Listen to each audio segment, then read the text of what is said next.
Hi everybody, and welcome back to the Onyx Training Lab. I'm your host, Elika Lifty.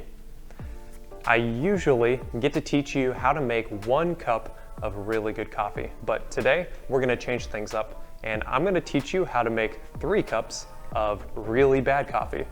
Now, bear with me. This is an exercise that we teach our baristas and our wholesale partners to teach the stages of what's happening when we're brewing coffee.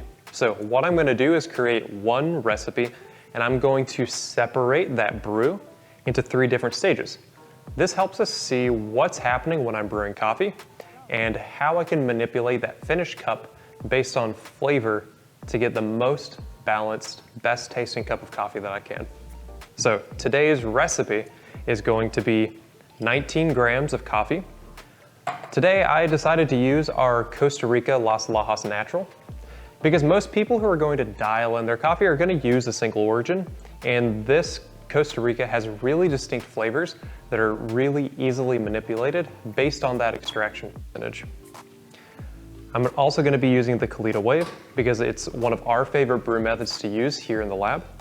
And like I said, I'm going to separate it into 3 different brews. So if you have yourselves 19 grams of coffee, 300 grams of water at 205 degrees Fahrenheit, and 3 separate mugs or decanters, however you see fit. And I'm also using a gram scale with a timer. So first thing I'm going to do is wet my paper filter, just like I would for a normal brew. While that drains, I'm going to grind my coffee.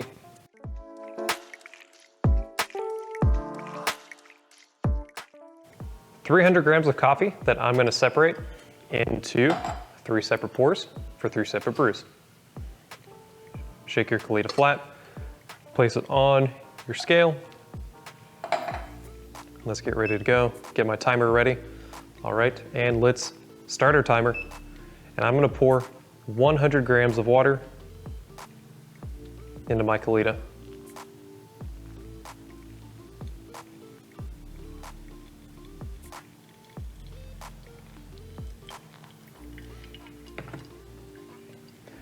So at this stage of our brew, this is our first stage of extraction. Our grounds are absorb water, and we're dissolving the easiest materials to dissolve. We're getting acids and we're getting salts. This cup is going to be thicker, heavier. I'm going to let this drip all the way out before I swap it over. And this is where things can get a little bit tricky. So I'm at about 50 seconds. Let's go ahead and swap.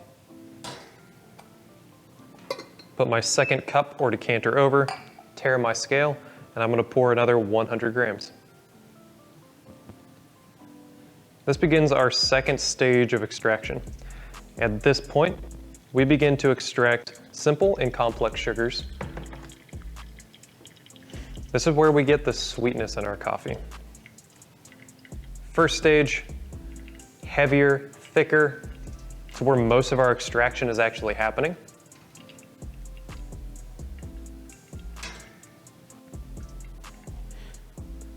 This is going to be ready at about 145, so pretty close to what that first cup was, once I started pouring anyways.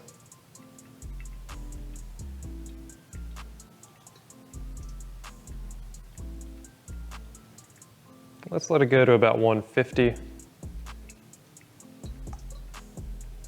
Swap that second cup, tare my scale again. Let's pour my last 100 grams of water. This is our final stage of extraction.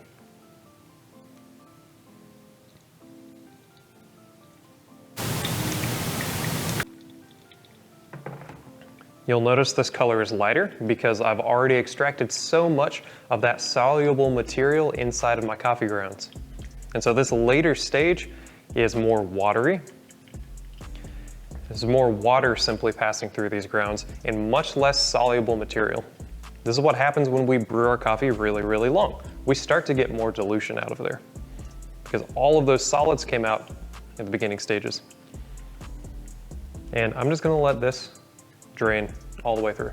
So if you want to taste along, let's see what's happening. This first cup, you can see, is really thick, really dark. It has a somewhat fruity aroma. But if I were to taste this,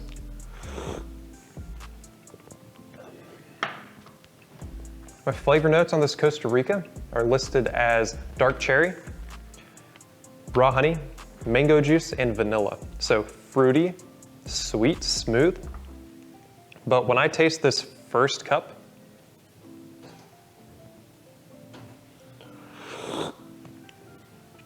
it's really tart.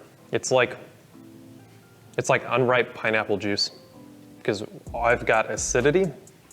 I have this saline, smooth texture to it, which isn't unpleasant. But there's not much here besides just this sour experience.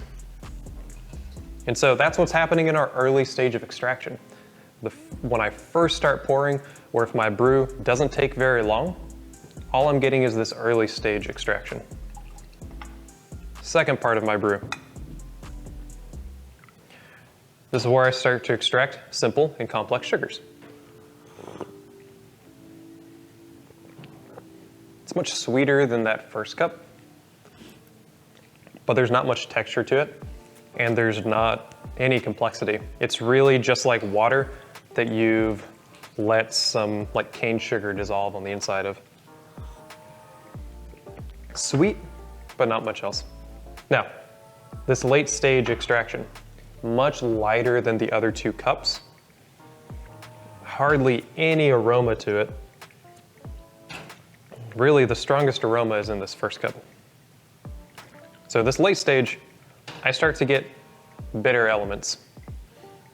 Think of flavors like cocoa, think of our floral flavors. A lot of those are coming out in our late stage extraction. So I don't want to eliminate those, but my goal with a cup of coffee is to balance these things out. Really, really boring. It kind of just tastes like papery water with this medicinal drying aftertaste to it. It kind of like just sits on the edges of my tongue. And so my goal for building a recipe and determining how to change my grind size to brew either longer or shorter is which things are the most balanced in my cup. I want to extract the most sugars out of my coffee with enough bitterness to balance everything out.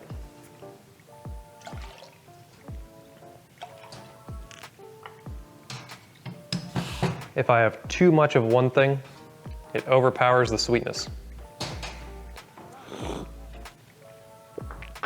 But when we're balanced, those brighter acidities are stretched and complexities added by the bitterness.